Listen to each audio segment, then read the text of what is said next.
Hello बच्चों, आज की वीडियो में हम पार्ट 3 धातु एवं अधातु के कुछ महत्वपूर्ण प्रश्न डिस्कस करेंगे। सबसे पहले शुरुआत करते हैं वस्तुनिष्ठ प्रश्नों से।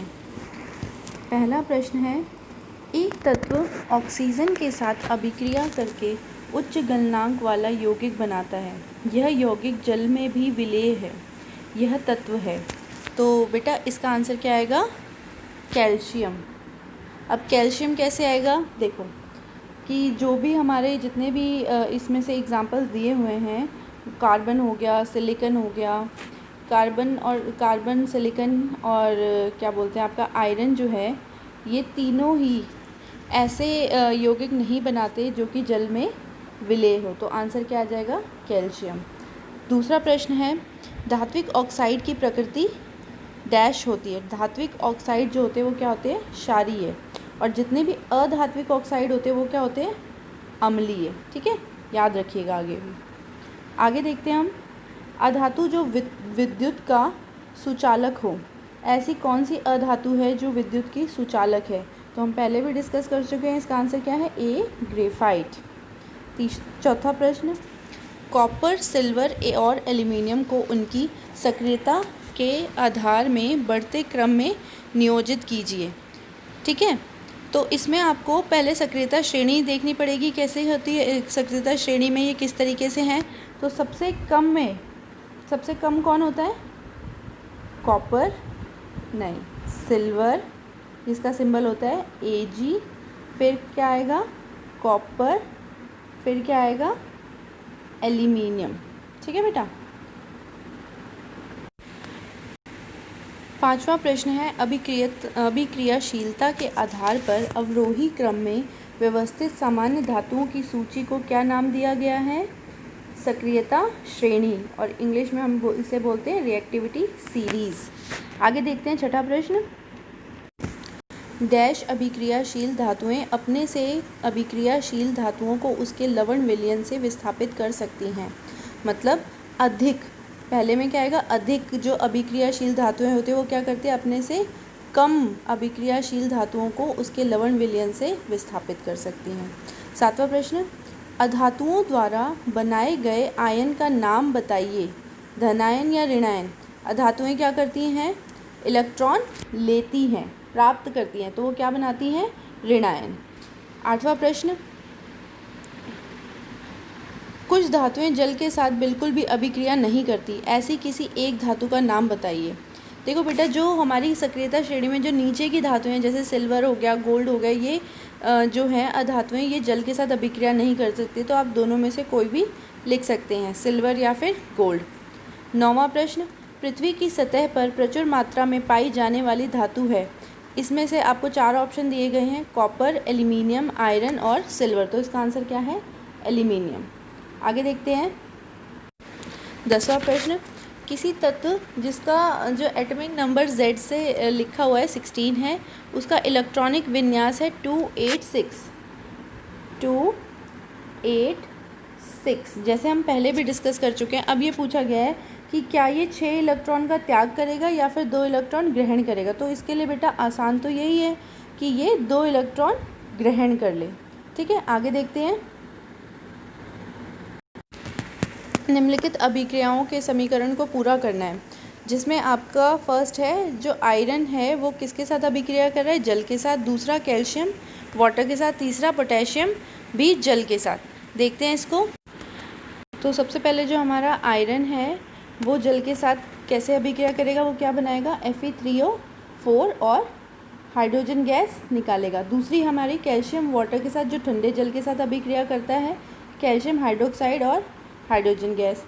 तीसरा था पोटेशियम, जो कि ठंडे जल के साथ ये भी अभिक्रिया करेगा और क्या बनाएगा? Potassium hydroxide plus hydrogen. अगला प्रश्न देखते हैं। क्वेश्चन है, प्रायः जब धातुओं की अभिक्रिया खनिज अम्लों के साथ करवाई जाती है तो हाइड्रोजन गैस निकलती है, लेकिन जब धातुओं की अभिक्रिया मैग्नीज व मैग्नीशियम के अतिरिक्त तनु HNO3 नाइट्रिक एसिड या नाइट्रिक अम्ल के साथ करवाई जाती है तो हाइड्रोजन गैस नहीं निकलती। क्यों? देखो बेटा, तनु नाइट्रिक एसिड के साथ या अम्ल के साथ जब हम अभिक्रिया करवाते हैं तो ये जो है ये क्या करता है, हाइड्रोजन को ऑक्सीडाइज कर देता है।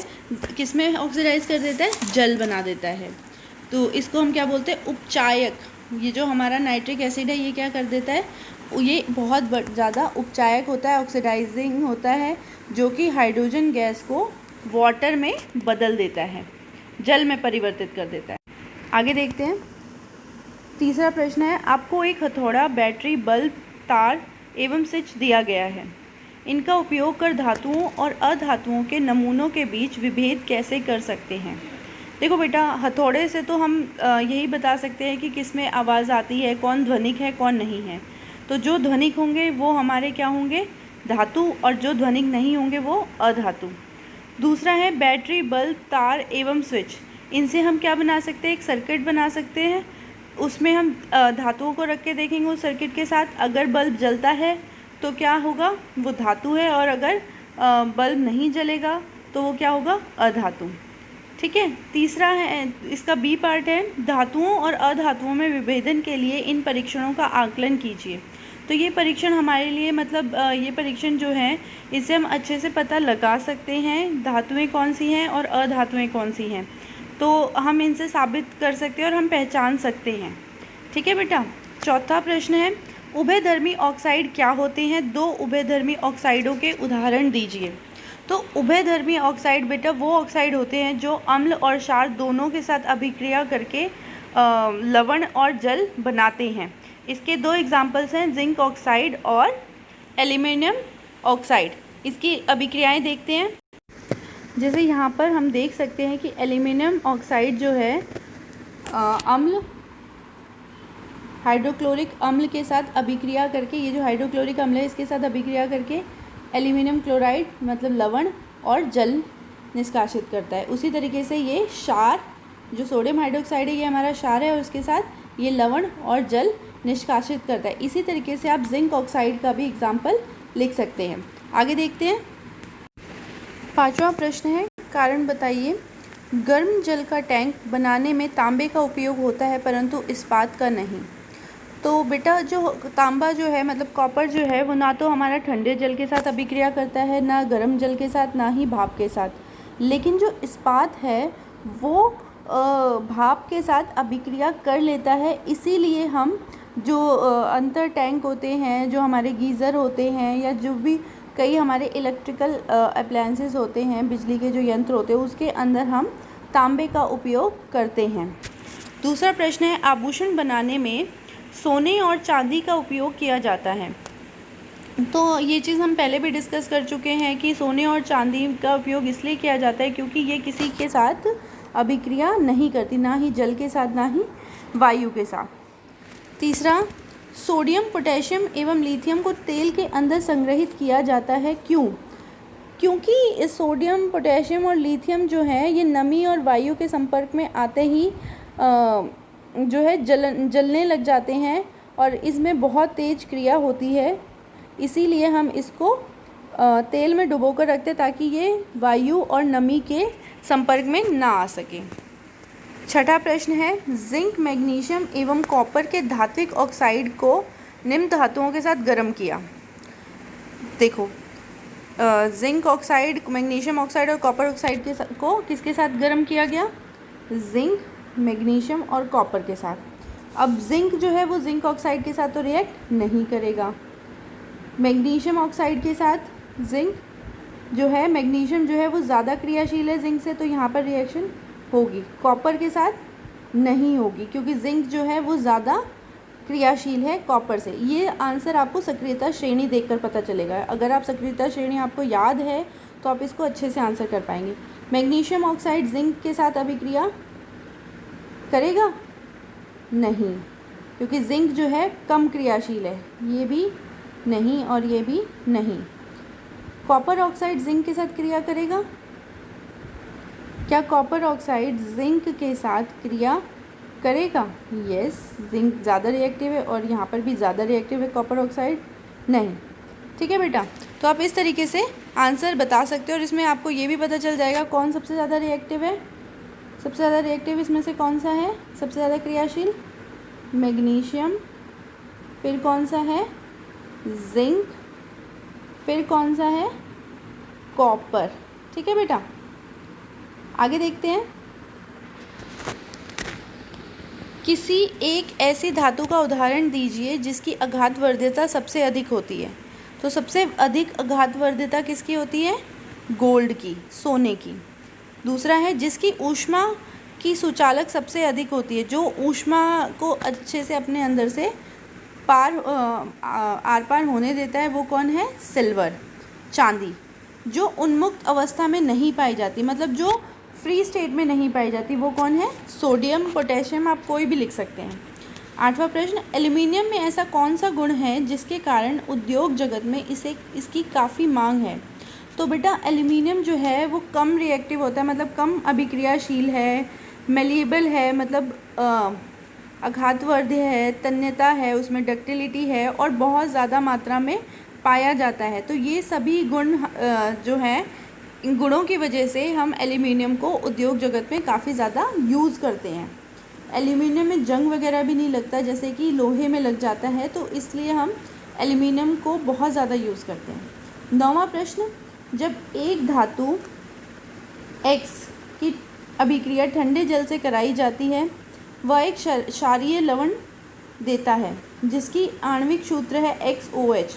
वह गैस Z का निष्कासन करता है, यह आसानी से आग पकड़ लेता है। X, Y और Z को पहचानिए और इस रासायनिक अभिक्रिया को भी लिखिए। देखो बेटा, इसमें आप क्या लिख सकते हो, देखो X जो है वो ठंडे जल से भी कर लेता है, तो सोडियम और पोटेशियम कुछ भी हो सकते हैं हमारे। तो इसकी रिएक्शन कैसे लिखेंगे हम, 2Na प्लस 2H2, मैं बैलेंस इक्वेशन लिख रही हूँ। ये क्या बनाएगा हमारा, 2NaOH प्लस H2। H2 जो है वो हमारा हाइड्रोजन गैस है, NaOH क्या हो गया हमारा, लवण हो गया, जिसका सूत्र जो है वो XOH हो गया। और ये क्या है हमारा, क्षारीय लवण, सोडियम हाइड्रोक्साइड जो है वो क्षारीय होता है, और Na जो है धातु है, और ये जो है हमारा ठंडा जल है। आगे देखते हैं बेटा, दी गई संरचना को देखिए व लिखिए। इसका रासायनिक सूत्र क्या होगा बेटा, देखो यहाँ पे जो डायग्राम दिया हुआ है आपको, इसमें रासायनिक सूत्र में क्या है, 2 सोडियम है, 1 ऑक्सीजन, तो रासायनिक सूत्र क्या हो गया, Na2O। अब इसका फॉर्मूला देखें तो इसमें धातु क्या है, सोडियम, अधातु क्या है, ऑक्सीजन, ऋणायन मतलब जो इलेक्ट्रॉन ले रहा है वो कौन है, ऑक्सीजन, और जो इलेक्ट्रॉन दे रहा है वो कौन है, धनायन, सोडियम। ठीक है बेटा, आगे देखते हैं।